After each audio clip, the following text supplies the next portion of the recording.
तो हमारे जैसा आपने कहा है कि हमारे देश के 12 के करीब लड़के जिनको धोखा देकर, नौकरी का धोखा देकर इनको रशिया लेकर गए और वहाँ पर एजेंट्स ने इनको कहा कि सिक्योरिटी में काम करना है, बिल्डिंग की सिक्योरिटी में, और उसके बाद इनको धोखा देकर ले जाकर वॉर फ्रंट पर रशिया यूक्रेन की जहाँ जंग हो रही है वहाँ पर इनको लेकर चले गए।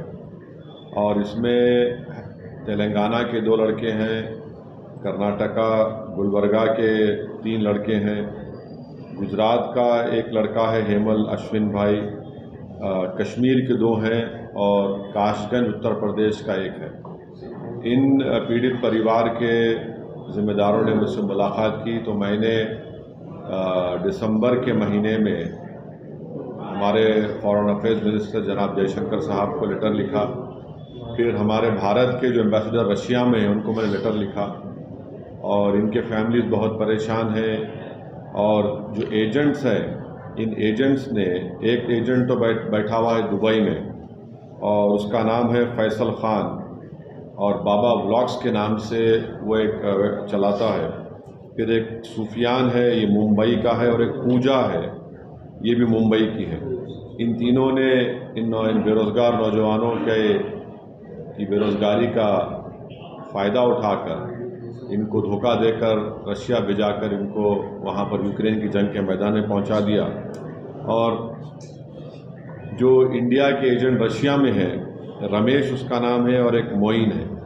तो मैं भारत सरकार से, ख़ास तौर से हमारे देश के वज़ीर आज़म जनाब मोदी साहब से, हमारे फॉरेन मिनिस्टर जनाब जयशंकर साहब से ये रिक्वेस्ट करता हूँ कि वो रशिया की हुकूमत से बातचीत करके इन 12 नौजवानों को सेफली वापस भारत को बुलाएं।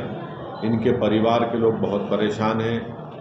उन लड़कों ने अपना वीडियो भी जारी किया कि कैसे उन पर कई मरतबा जंग के मैदान में उनको छोड़ दिया गया, फायरिंग हुई उनके ऊपर, और उसमें से एक उनके साथी जो लड़का था उसकी हत्या भी हो गई, उसका कत्ल हो गया।